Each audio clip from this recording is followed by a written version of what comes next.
El sol apenas comenzaba a calentar las piedras del puerto de la ciudad italiana de Brindisi cuando el barco tocó tierra. Era el año 168 antes de Cristo, y el barco no traía mercancías comunes. Traía un cargamento que haría temblar a cualquiera que lo viera. La gente en el puerto dejó de trabajar. Los pescadores saltaron las redes. Las mujeres dejaron de lavar ropa. Todos quedaron mirando fijamente lo que bajaba del barco. Primero bajaron los soldados romanos con sus armaduras brillantes y sus cascos adornados con plumas rojas. Detrás de ellos, bajaron los carros llenos de tesoros. Estatuas de oro, joyas enormes, armaduras de cordas con piedras preciosas. Era el botín de Macedonia, el reino que Roma acababa de destruir. Pero lo que realmente llamó la atención de todos no fueron las riquezas. Fue ella, una mujer de unos 40 años, vestida con ropas que alguna vez fueron hermosas pero que ahora estaban sucias y rasgadas. Caminaba con la espalda recta a pesar de las cadenas que les sujetaban las muñecas. A su lado, dos niños pequeños miraban aterrorizados a su alrededor. Detrás de ella, una joven de no más de 18 años lloraba en silencio, tratando de que los soldados no notaran sus lágrimas. Era la reina Gentia de Iliria. Había gobernado un reino entero. Había ordenado ejércitos. Había tomado decisiones que afectaban a miles de personas. Ahora caminaba esposada hacia un futuro que nadie podía asegurar. Los niños a su lado eran sus hijos. El mayor tendría unos 7 años. La pequeña apenas 5. No entendían por qué su madre ya no usaba vestidos de seda y por qué los soldados les gritaban en un idioma extraño. La gente del puerto susurraba al verlos pasar. Algunos sentían lástima. Otros, curiosidad. Pero nadie podía hacer nada. Esa era la ley de Roma. Los vencidos pertenecían a los vencedores. El viaje desde Iliria hasta Italia había sido largo y cruel. Durante semanas, la reina y sus hijos viajaron hacinados en la bodega del barco, rodeados de soldados que los miraban como si fueran animales. El Mario, el Hambra, el Mito. Los niños lloraban por las noches y la reina no podía consolarlos porque ella misma no encontraba consuelo. Recordaba el momento en que todo cambió. Recordaba el sonido de las trompetas de guerra, los gritos de los soldados, el olor a humo mientras su palacio ardía. Recordaba haber visto a su esposo, el rey, caer en batalla. Recordaba haber corrido a esconder a sus hijos, solo para ser encontrada horas después por un soldado romano que la sacó a rastras de su escondite. Pero los romanos no la llevaron directamente a Roma. No. Primero la pasaron por las ciudades que habían sido sus aliadas. Querían que todos vieran el precio de oponerse a Roma. Querían que todos supieran que ninguna reina, por poderosa que fuera, estaba a salvo si desafiaba al Senado. En cada ciudad, la gente salía a verla. Algunos le lanzaban piedras. Otros le gritaban insultos. Pero lo peor eran los que guardaban silencio, y solo miraban, con una mezcla de lástima y miedo. Esos silencios dolían más que las piedras. Ahora, en Brindisi, comenzaba la verdadera prueba. La reina sabía que la llevarían a Roma. Sabía que la harían desfilar por las calles como un trofeo de casa. Sabía que miles de personas la mirarían como si fuera un animal extraño en un circo. Pero lo que realmente la mantenía despierta por las noches no era su propio destino. Era el destino de sus hijos. Los soldados romanos no hablaban mucho, pero ella había aprendido algunas palabras de su idioma durante el viaje. Había escuchado conversaciones entre ellos. Había escuchado la palabra italianum varias veces. No sabía que significaba, pero la forma en que la pronunciaban lo helaba la sangre. Un anciano en el puerto, un griego que vivía en Italia. Se acercó a ella cuando los soldados se distrajeron. Hablaba su idioma. Ella lo preguntó, casi sin aliento, que era el italiano. El anciano bajó la mirada. No quiso responder al principio. Pero ella insistió, con la desesperación de una madre que necesita saber. El italiano, le dijo el anciano en voz baja, era una prisión subterránea en Roma. Un lugar oscuro y humito del que pocos salían con vida. Ali, lo explicó, los romanos encerraban a los enemigos más importantes antes de ejecutarlos. La reina sintió que el mundo se hundía bajo sus pies. Ejecutarlos. Esa palabra resonó en su cabeza como un eco interminable. Pero no podía derrumbarse. No delante de los soldados. No delante de sus hijos. Apretó los dientes, enderezó la espalda y siguió caminando hacia el carro que la esperaba para llevarlo a Roma. El viaje por tierra fue aún más duro que el viaje por mar. Caminaban durante horas bajo el sol ardiente. Los pies de los niños sangraban. La hija mayor, la princesa de 18 años, apenas podía mantenerse en pie. Los soldados no mostraban piedad. Cuando alguien se caía, lo levantaban a golpes. Por las noches, cuando acampaban, la reina aprovechaba para abrazar a sus hijos. Les cantaba canciones de su tierra, las mismas que su madre le cantaba a ella. Les prometía que todo iba a estar bien, aunque sabía que mentía. Los niños, aferrados a ella, encontraban en sus brazos el único refugio en medio de la pesadilla. La princesa mayor, la de 18 años, ya no lloraba. Había dejado de llorar días atrás. Ahora solo miraba al vacío con una mirada perdida, como si su espíritu ya hubiera abandonado su cuerpo. La reina intentaba hablar con ella, hacerlo recordar los buenos tiempos, los días de sol en el palacio, los vestidos hermosos, las fiestas. Pero la princesa no respondía. Simplemente miraba. A medida que se acercaban a Roma, los pueblos se volvían más grandes y la gente más numerosa. En cada pueblo, la misma escena, la gente salía a mirarlos. Los niños corrían junto al carro señalando a los prisioneros. Los adultos susurraban entre ellos. Una noche, acampados cerca de una pequeña aldea, la reina escuchó a dos soldados hablar mientras tomaban vino junto al fuego. Hablaban del triunfo, la gran celebración que Roma estaba preparando. Hablaban del desfile, de cómo la reina y sus hijos caminarían por las calles principales para que todos los romanos pudieran verlos. Pero luego escuchó algo que la hizo temblar. Los soldados hablaban de lo que pasaba después del desfile. Hablaban de otros reyes y reinas que habían desfilado antes. Hablaban del Italianum. Hablaban de la Roca Tarpea, un lugar desde donde arrojaban a los prisioneros. Y luego, uno de los soldados hizo un gesto con la mano sobre su propia garganta. La reina cerró los ojos y apretó contra su pecho a sus hijos dormidos. Esa noche no durmió. No podía. Cada vez que cerraba los ojos, veía la mano del soldado deslizándose sobre su garganta. A la mañana siguiente, reanudaron la marca.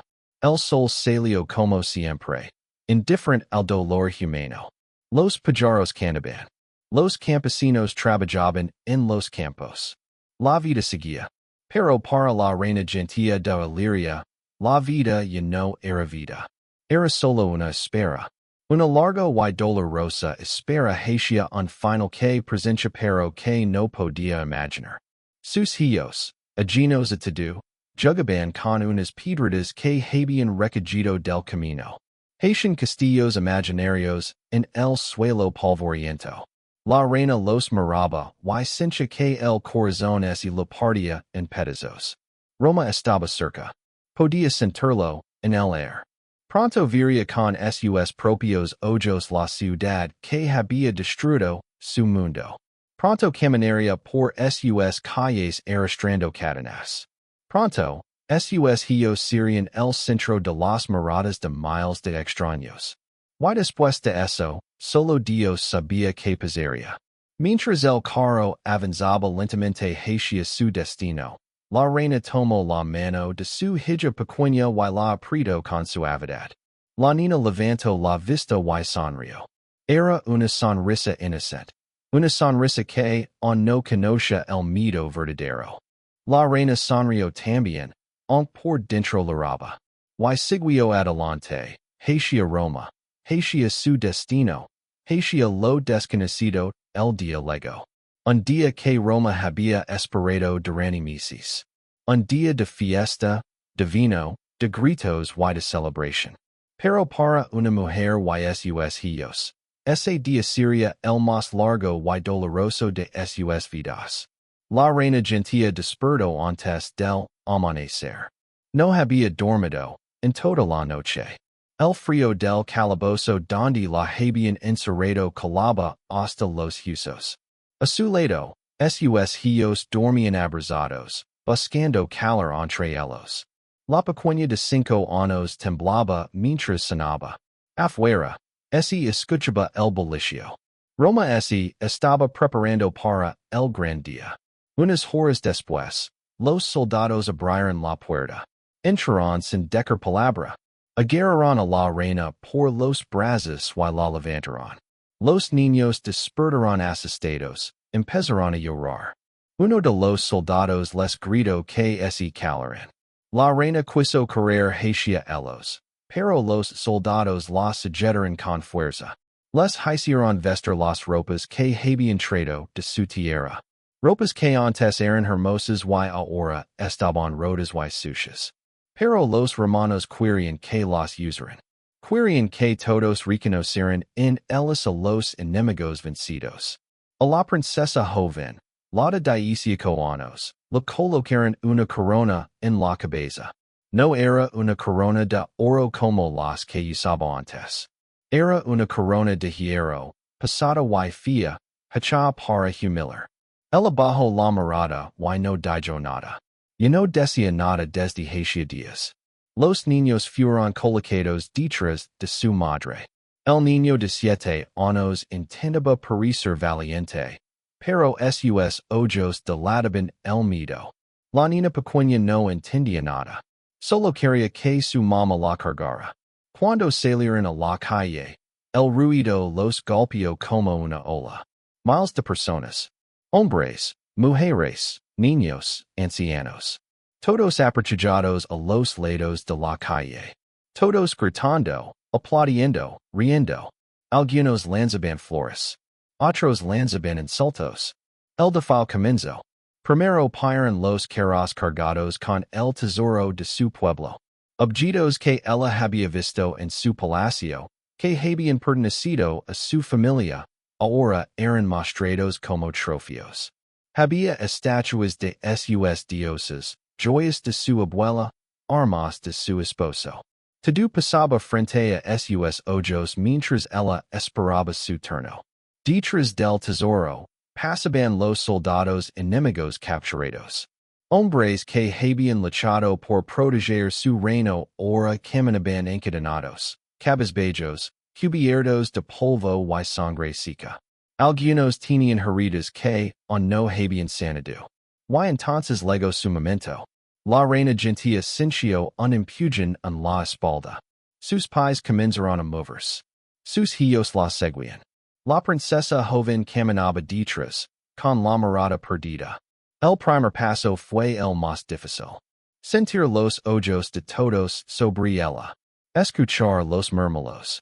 Ver las caras de la gente. Algunas curiosas, otras burlonas, algunas pocas compasivas. Caminaron por calles empedradas que antes ella solo había imaginado. Paran frente a templos enormes, edificios de mármol blanco, estatuas de dioses que no eran los suyos. Todo era inmenso, abrumador, pensado para aplastar el espíritu de los vencidos. La gente señalaba a los niños. Algunos dicen cosas que ella no entendía, pero el tono bastaba para saber que no eran cosas buenas. Un hombre gordo, con la cara roja por el vino, lanzó una piedra pequeña que golpeó al niño en el brazo. El niño soltó un grito y quiso esconderse detrás de su madre. Un soldado lo empujó para que siguiera caminando. La reina apretó los dientes. No podía detenerse. No podía abrazar a su hijo. Solo podía seguir caminando. El desfile continuaba. Más carros, más soldados, más tesoros. En un momento, paran frente a ella unos hombres que levaban grandes carteles pintados. En los carteles estaban dibujadas las batallas donde su pueblo había sido derrotado. Vio a su esposo cayendo en la guerra. Vio su palacio ardiendo. Vio a su gente yendo. Todo dibujado para diversión de los romanos. Los niños también vieron los dibujos. El pequeño preguntó, «Mama, ¿ese es papa?» La reina no pudo responder. Las palabras así le quedaron atradas en la garganta. La princesa joven, al ver las imágenes, hizo algo que nadie esperaba. Se detuvo. Dejó de caminar. Los soldados la empujaron, pero ella no se movió. Miraba fijamente uno de los carteles, donde habían pintado a su padre muerto en el suelo. Un soldado la golpeó en la espalda con el mango de una lanza. Ella cayó de rodillas. La gente alrededor soltó una carcajada. Otro soldado la levantó del cabello y la obligó a seguir caminando. La reina quiso correr hacia su hija, pero los soldados la sujetaban. Solo podía mirar mientras su hija era arrastrada como un muñeco roto. Siguieron caminando. El sol estaba cada vez más alto y el calor comenzaba a sentirse. Los niños tenían sed. La pequeña lloraba pidiendo agua. Nadie les daba nada. La gente seguía mirando, aplaudiendo, celebrando. Después de lo que parecieron horas, el desfile llegó a una parte diferente de la ciudad. Las calles se volvieron más empinadas. Comenzaron a subir una colina. A ambos lados, más gente, más gritos, más miradas. La reina sabía a dónde iban. Había escuchado a los soldados hablar. Iban hacia el Capitolio, el templo más importante de Roma, donde el general vencedor ofrecería sacrificios a sus dioses. Pero ella y sus hijos no entrarían al templo. Cuando llegaron a la cima, el desfile continuó hacia el gran edificio de mármol. Pero a ellos los desvieron. Los llevaron hacia un lado, hacia una construcción diferente. Una construcción que no era un templo. Era una prisión. Los niños miraron el edificio. Era de piedra gris, sin ventanas, con una puerta pequeña y oscura. Del interior salía un olor húmedo y podrido que daban ganas de vomitar. La reina sintió que las piernas le temblaban. Sus hijos apretaron su mano con fuerza. La niña pequeña preguntó, «Mamá, ¿vamos a dormir aquí?» Antes de que pudiera responder, los soldados los empujaron hacia la puerta. Adentro estaba oscuro. Muy oscuro. Casi no se veía nada. El olor era insoportable. A orines, a excremento, a muerte. El suelo estaba mojado. Las paredes rezumaban agua. Bajaron unos escalones de piedra resbaladizos. Más abajo, más oscuridad. Hasta que llegaron al fondo. Era una celda pequeña, redonda, con el techo tan bajo que una persona apenas podía estar de pie. En el centro, un agujero en el suelo por donde brotaba un poco de agua sucia. Esa era la única agua que había. Los soldados soltaron las cadenas de la reina y los niños. Luego subieron las escaleras y cerraron la puerta. El sonido del cerrojo al correr fue como un trueno en la oscuridad. La oscuridad total. En un rayo de luz. En un sonido de afuera. Solo el goteo constante del agua y su propia respiración. Los niños comenzaron a llorar. No podían ver nada. Buscaban a su madre a tientas, con las manos extendidas en la negrura. La reina los encontró, los abrazó fuerte, los sentó en el suelo contra la pared. No tengan miedo, susurró. Mama está aquí. Pero ella temblaba. Temblaba de frío, de miedo, de desesperación. Sabía que ese lugar era el Tullianum. Sabía lo que significaba. Sabía que de aquí solo se salía para morir. Por respirar. No sabían si era de día o de noche. El frío aumentaba. El hambre también. La pequeña no dejaba de llorar. El niño intentaba ser valiente, pero también lloraba cuando creía que su madre no lo veía. La princesa joven se sentó en un rincón, elgada de los demás. No decía nada. Solo miraba la oscuridad con los ojos abiertos. En algún momento, la pequeña dijo que tenía hambre. La reina no tenía nada que darle. Buscó en sus ropas, en los bolsillos rotos. Nada. Entonces recordó el agujero en el suelo, con su agua sucia. Se arrastró hacia él, metió la mano y bebió un poco. El agua sabía a tierra y podrido. Pero era agua. Llamó a sus hijos y les dio de beber con sus manos. Los niños hicieron gestos de asco, pero bebieron. Otra noche pasó. O tal vez fue el mismo día. Era imposible saberlo. En la oscuridad, la reina pensaba. Recordaba su vida antes.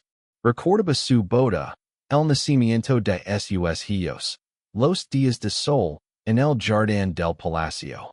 Recordaba a su esposo riendo, jugando con los niños. Todo eso parecía un sueño lejano, casi de otra persona. Los niños y durmieron abrazados a ella. La reina no durmió. No podía. Cada vez que cerraba los ojos, veía la cara de los soldados, escuchaba los gritos de la multitud, sentía las piedras golpeando a su hijo. Horas después, escucharon pasos en las escaleras. Pasos de sandalias romanas sobre la piedra. Varios hombres bajaban. La reina apretó a sus hijos contra su pecho. Su corazón latía tan fuerte que parecía que había salirse del pecho. La puerta se abrió. Una luz de antorcha entró, siguiéndolos por un momento. Cuando sus ojos se acostumbran, vieron a varios soldados con caras serias. Detrás de ellos, un hombre con túnica larga, que parecía importante. El hombre miró a la reina, miró a los niños, miró a la princesa, joven en su rincón. Luego dijo algo en latín a los soldados. Los soldados asintieron. Uno de ellos avanzó hacia la princesa. La reina quiso levantarse, quiso gritar, quiso correr hacia su hija. Pero los soldados la sujetaron contra la pared. La pequeña despertó asustada y comenzó a llorar. El niño gritaba. No le hagan daño a mi hermana. La princesa no ofreció resistencia. Dijo que la levantaron, que la llevaron hacia la puerta. Cuando pasó junto a su madre, sus miradas se encontraron por un segundo. Los ojos de la princesa estaban vacíos. Y no había nada en ellos. Luego desapareció escaleras arriba, lavada por los soldados. La reina gritó.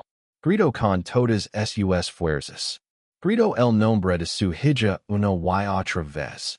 Pero nadie respondió. Solo el eco de su propio grito rebotando en las paredes de piedra. Los niños lloraban aferrados a ella. Y en la oscuridad del Tullianum, solo quedaron los solozos y el goteo constante del agua, marcando el paso de un tiempo que ya no significaba nada. Pasaron muchas horas desde que se llevaron a la princesa.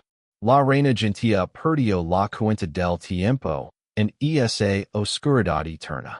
Sus hijos se turnaban para llorar y para dormir. agotados por el miedo y el hambre. La pequeña ya no preguntaba por su hermana. Algo en su interior de niña entendía que preguntar solo traía más dolor. De repente, la puerta de arriba se abrió de nuevo. Pasos bajaron las escaleras. Muchos pasos esta vez. La reina apretó a los niños contra la pared. Como si pudiera hacerlos desaparecer, protegerlos con su propio cuerpo. La puerta se abrió.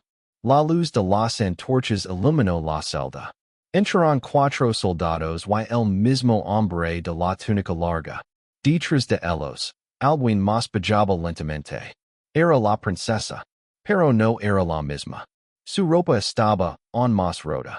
Tenía manchas de sangre en el cuello y en las muñecas. Su rostro estaba hinchado, especialmente un ojo que apenas podía abrir. Caminaba con dificultad, como si le doliera cada parte del cuerpo. La reina quiso correr hacia ella, pero los soldados la detuvieron con una lanza cruzada sobre su pecho. Solo pudo ver como su hija era arrojada al suelo de la celda como si fuera un saco de huesos. La princesa cayó y no se movió. Solo respiraba, con pequeños quejidos que salían de sus labios partidos. El hombre de la túnica dijo algo en latín y los soldados rieron. Luego cerraron la puerta y se fueron. La oscuridad regresó. La reina gateó por el suelo hasta donde estaba su hija. La tocó con miedo, con cuidado, como si pudiera romperse. La princesa gimió cuando su madre la tocó. Hija mía, repitió la reina una y otra vez mientras acariciaba su cabello sucio. Los niños se acercaron también. La pequeña tocó la mano de su hermana y dijo, "Está fría, mamá." El niño solo miraba en silencio, con los ojos abiertos de par en la oscuridad. Paran las horas. La princesa no hablaba. A veces lloraba bajito, pero no decía nada de lo que había pasado. La reina no preguntaba. Sabía que no quería saber. Sabía que su hija había pagado el precio de ser joven y bonita en un mundo de hombres sin piedad. En algún momento, la princesa susurró algo. La reina acercó su oído. Agua, dijo la princesa. La reina fue hasta el agujero, mojó sus manos y llevó el agua a los labios de su hija. La princesa bebió con desesperación, tosiendo, atragantándose.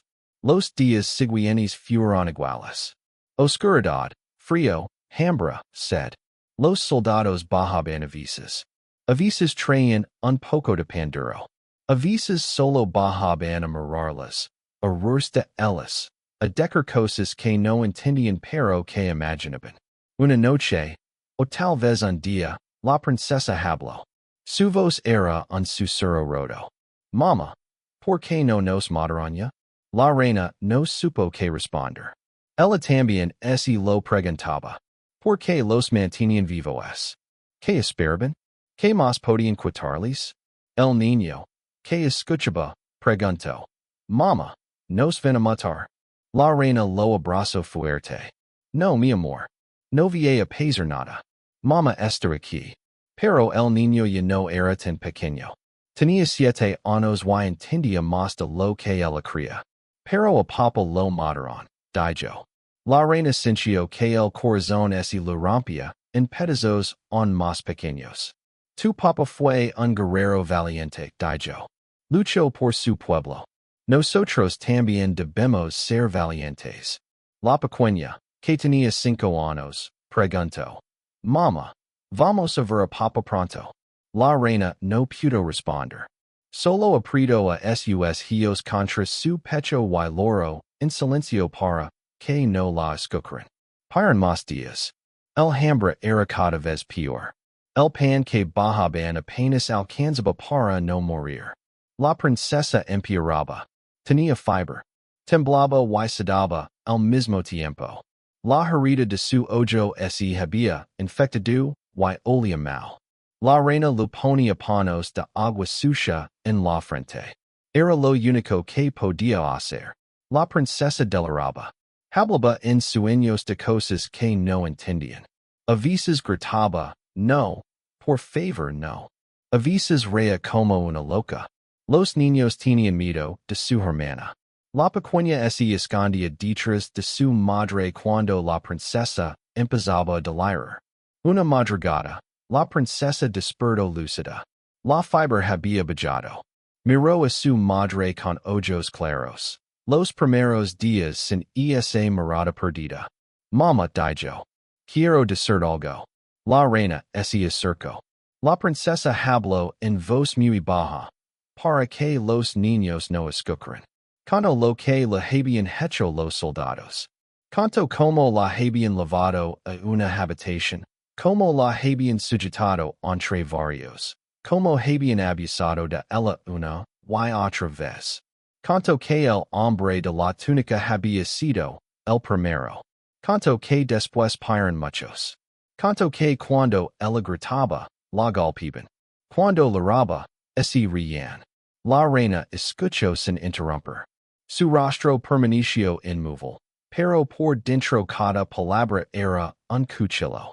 Cuando su hija terminó, la abrazó con toda la fuerza que le quedaba. Perdóname, hija mía. Perdóname por no poder protegerte. La princesa negó con la cabeza. No es tu culpa, mamá. Es de ellos. De estos animales. Esa noche, o tal vez ese día, la princesa tomó una decisión. Cuando su madre y sus hermanos dormían, ella se levantó con cuidado. Gateó hasta el centro de la celda, donde estaba el agujero del agua. Miró dentro. Era profundo. Muy profundo. El agua negra no dejaba ver el fondo. La princesa recordó su vida antes. Recordó los vestidos hermosos, las fiestas, los jóvenes que la cortejaban. Recordó a su padre riendo, a su madre bailando, a sus hermanos pequeños corriendo por el jardín. Todo eso había desaparecido. Ya no existía. Solo existía este hoyo oscuro y el dolor. Escuchó la respiración de su madre y sus hermanos gimiendo. Se despidió de ellos en silencio. Luego se inclinó sobre el agujero y se dejó caer. El agua la tragó sin hacer ruido. No hubo grito. No hubo salpicadura fuerte. Solo un sonido sordo, como una piedra cayendo en lodo, y luego silencio. Horas después, la reina despertó. Lo primero que notó fue que su hija no estaba a su lado. Palpó el suelo en la oscuridad. Nada. Llamó su nombre en voz baja. Nadie respondió. Entonces recordó el agujero. Se arrastró hacia él, metió la mano. El agua estaba fría. Tocó el fondo, pero no encontró nada. El agujero era más profundo de lo que parecía. Su hija estaba en el fondo, en algún lugar bajo el agua negra. La reina no gritó. No lloró. Se quedó muy quieta, sentada al borde del agujero, mirando la oscuridad del agua. Los niños despertaron y preguntaron por su hermana. Ella no supo qué decir. Solo dijo, se fue. Se fue a un lugar mejor. Los niños no entendieron, pero algo en la voz de su madre les dijo que no preguntaran más. Los soldados bajaron al día siguiente. Notaron que faltaba una. Miraron el agujero, hablaron entre ellos. Alzaron los hombres con indiferencia. Para ellos, una princesa muerta era una princesa menos que vigilar. No les importaba. Pero para la reina, todo había cambiado.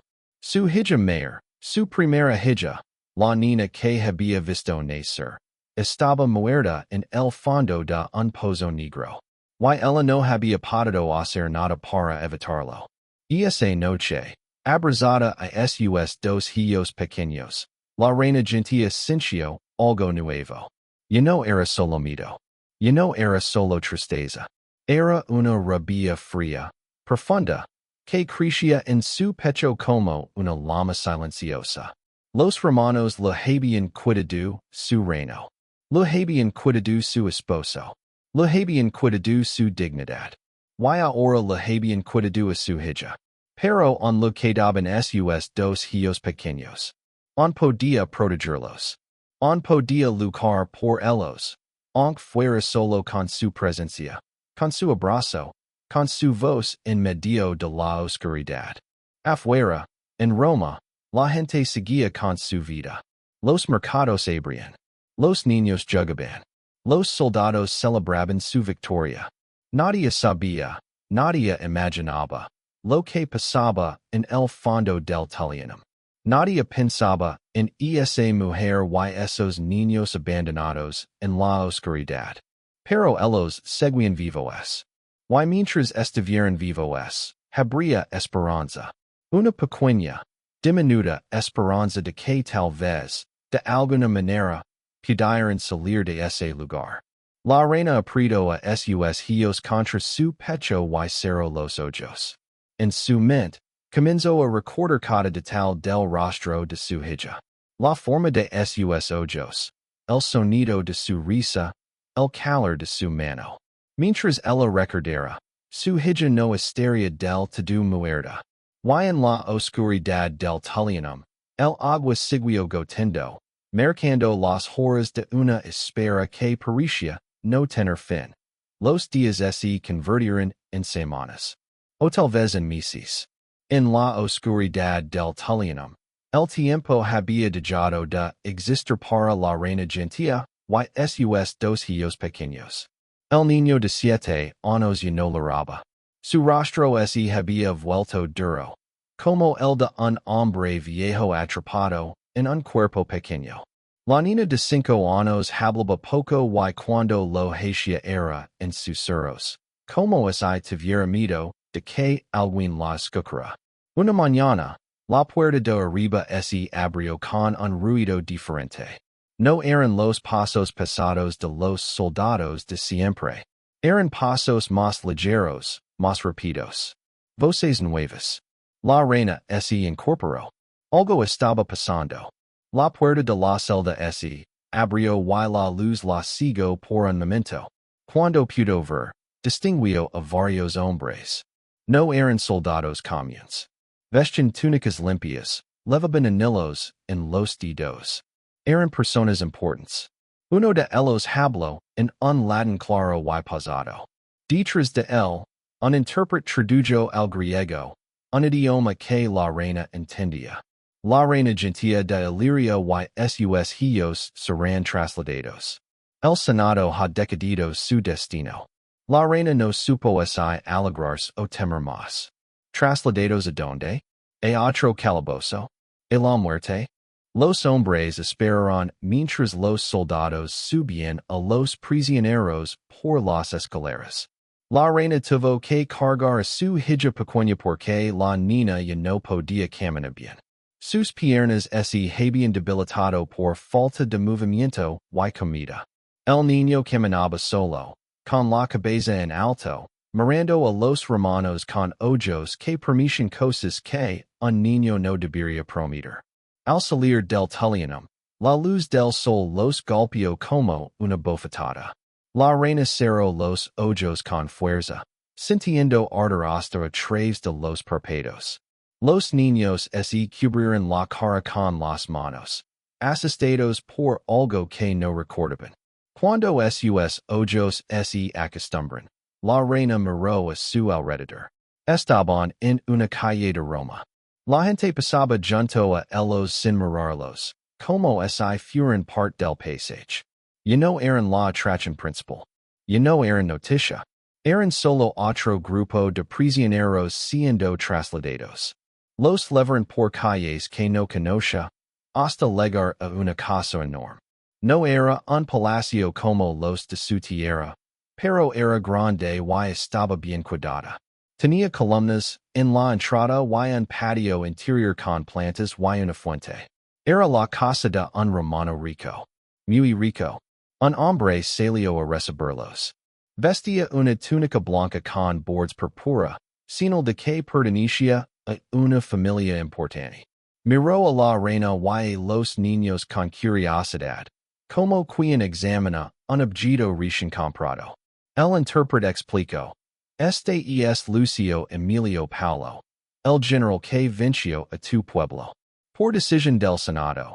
Tu y tus hijos serán sus esclavos personales.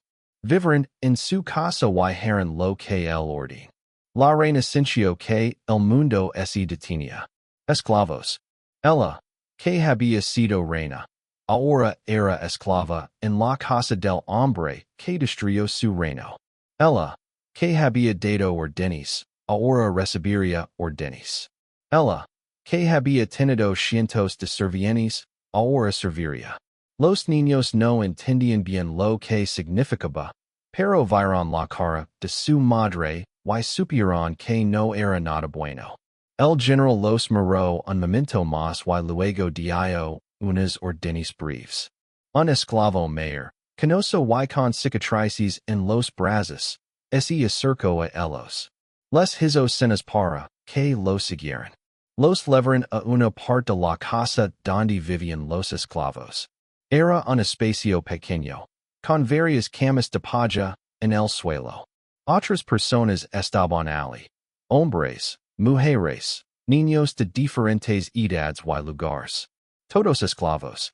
Todos con la misma motivación. El esclavo canoso les mostró su rincón. Un espacio en el suelo con un poco de paja para dormir. Les dio unas mantas viejas y agujeritas. Luego les explicó, en un griego básico, lo que tenían que hacer. La reina trabajaría en la cocina y en el lavado de ropa. El niño ayudaría en el establo con los caballos. La niña pequeña. La niña pequeña no tenía tareas asignadas. Por ahora, podía cuidarse con su madre. Y esa noche, acostados en la paja, los niños preguntaron, Mamá, ¿vamos a vivir aquí ahora? La reina respondió que sí. El niño preguntó, ¿Y vamos a escapar? La reina miró hacia la puerta, donde dos guardias vigilaban. Negó con la cabeza. No, no iban a escapar. Al menos no ahora.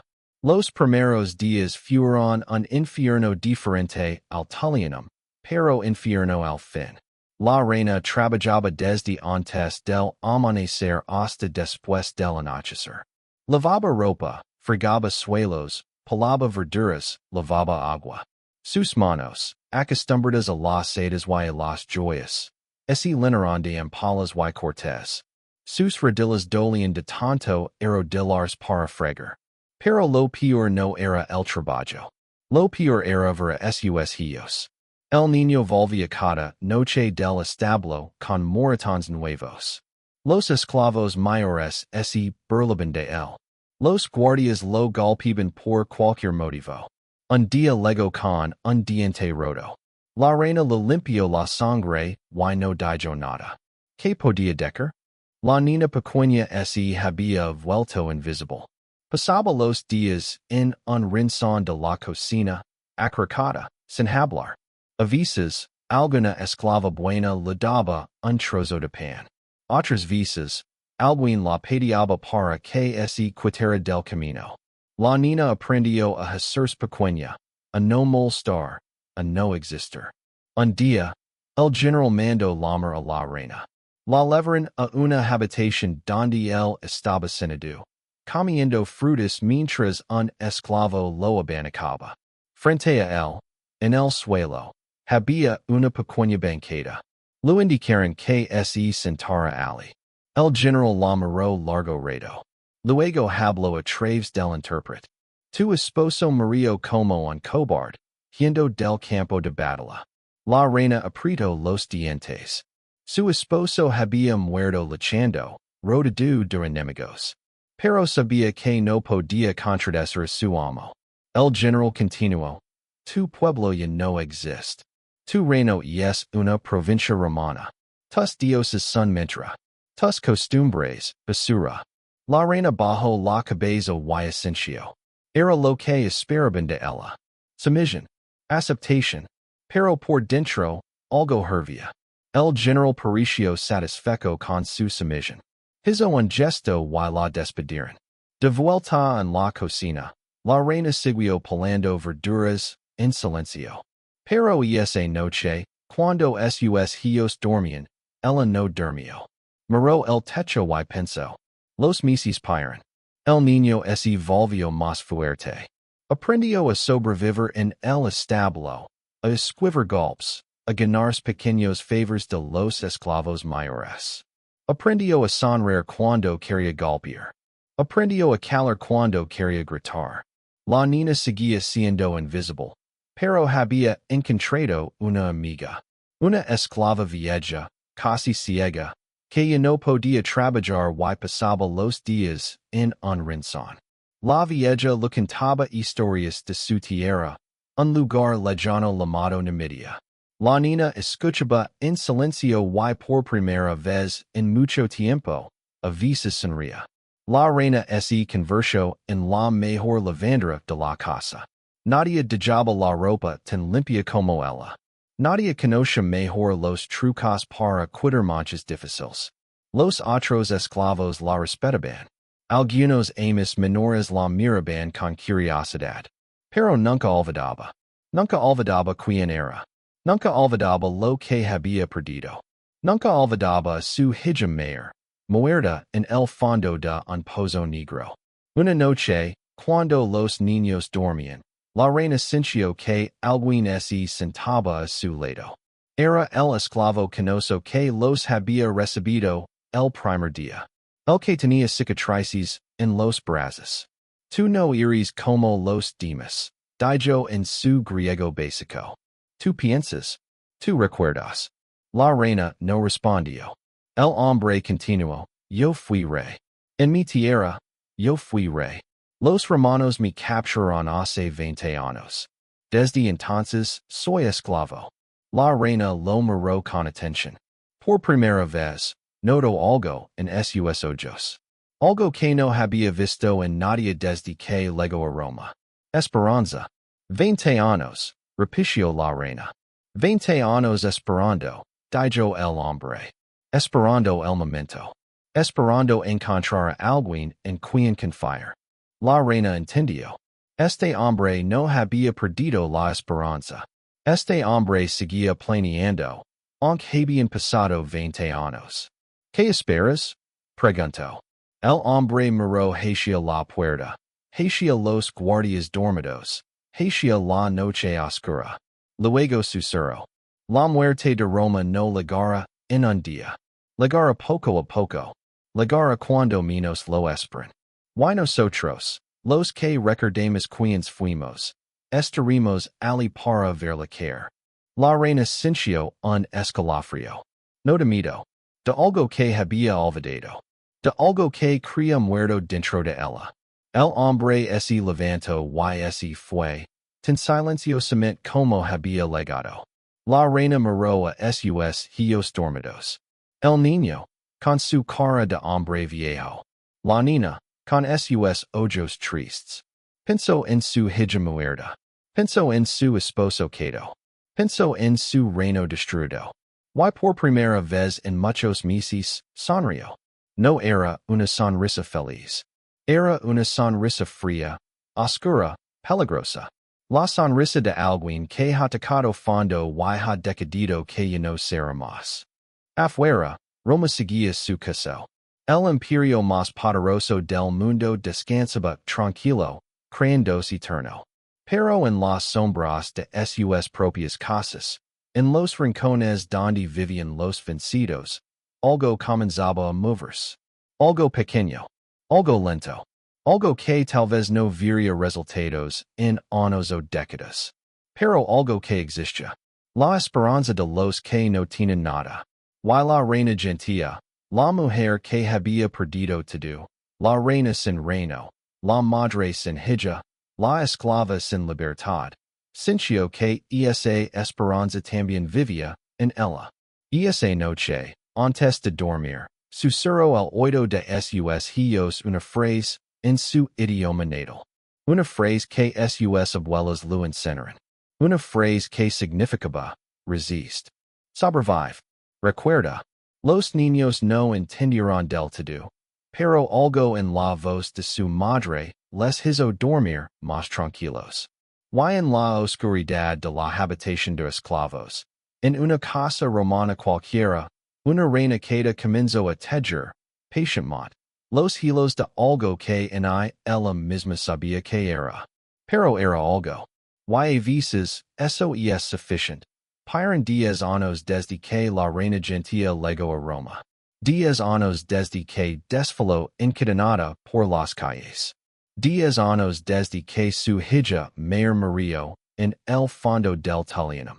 La reina ya no se parecía a aquella mujer que bajó del barco en Brindisi. Su cabello era completamente canoso.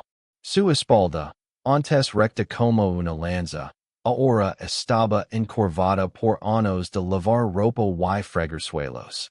Sus manos eran ásperas y líneas de cicatrices. Pero sus ojos seguían siendo los mismos. Ojos que miraban y van to do. Ojos que recordaban. Su hijo tenía ahora 16 años. Se había convertido en un hombre fuerte, de hombres anchos y mirada dura. Trabajaba en los establos del general y era conocido como el mejor ciudadano de caballos de toda la casa. Los amos confiaban en él. Los esclavos lo respetaban. Pero nadie sabía lo que pasaba por su mente. Su hija pequeña tenía 15 años. Ya no era invisible. Se había convertido en una joven de belleza calada, de esas que llaman la atención sin quererlo. La vieja esclava de Numidia había muerto hacía 2 años, pero antes de morir lo enseñó todo lo que sabía. Hierbas, remedios, historias de su tierra. La muchacha aprendió rápido. El esclavo canoso que había sido rey murió también. Pero antes de irse, presentó a la reina a otros esclavos que habían sido reyes, príncipes, nobles.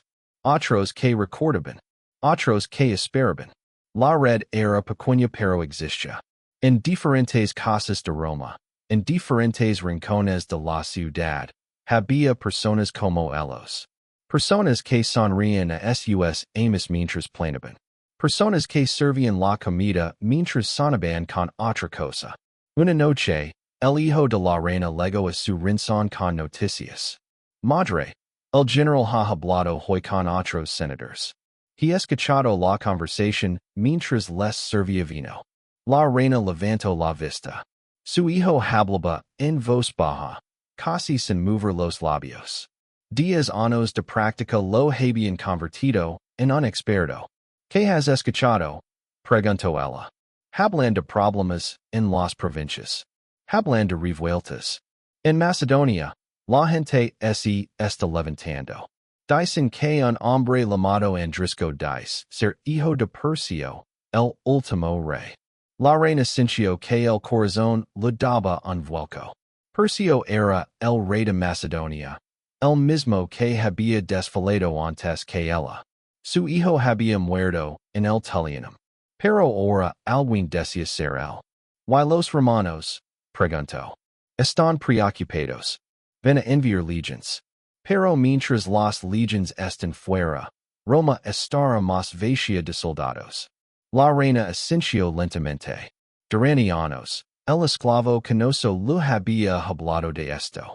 De esperar el momento. De provocar cuando Roma estuviera distraída. Tal vez el momento estaba llegando. Los meses siguientes fueron de rumores y noticias. El falso hijo de Persio, Andrisco, estaba ganando batallas en Macedonia. La gente se unía a él. El ejército romano enviado para detenerlo no era suficiente. Necesitaban más soldados.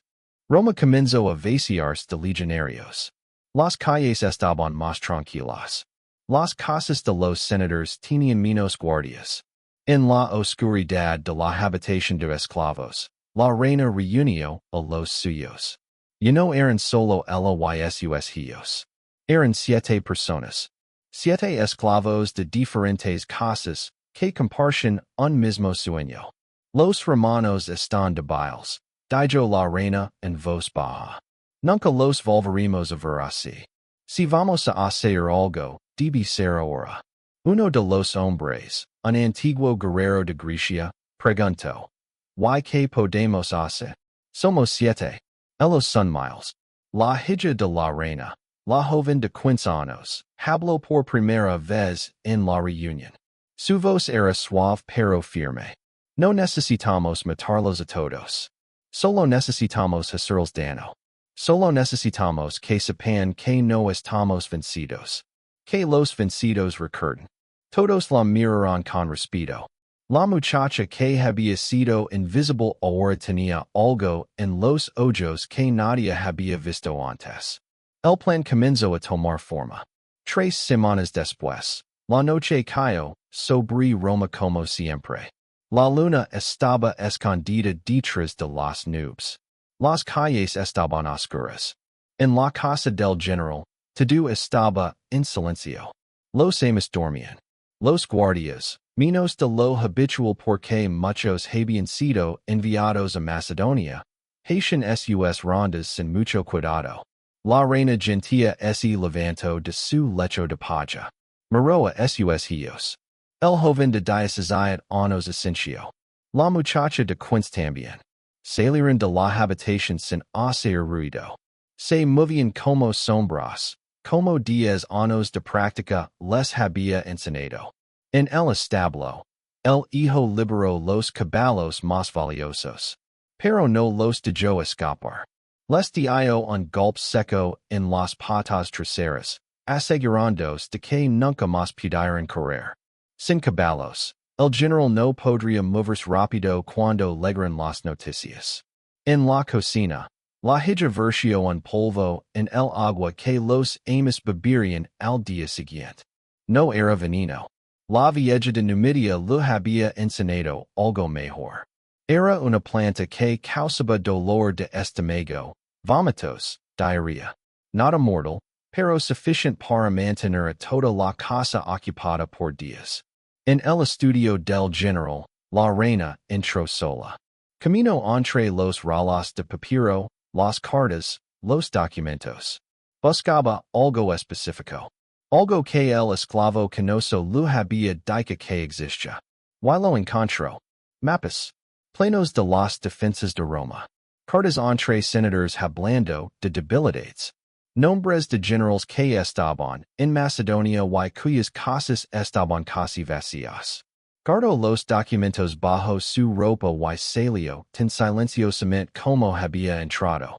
En las otras casas, los otros esclavos hicieron lo suyo. Pequeñas cosas. Pequeños actos de sabotaje que, solos, no significaban nada. Pero juntos. Cuando el amanecer llegó, todo parecía normal. Los amos despertaron y comenzaron su día. Pero pronto empezaron los problemas. Dolores de estómago por toda la casa. Caballos cojos. Documentos perdidos. El general estaba furioso. Gritaba, acusaba, amenazaba. Pero no sospechaba de los esclavos. ¿Cómo había sospechar?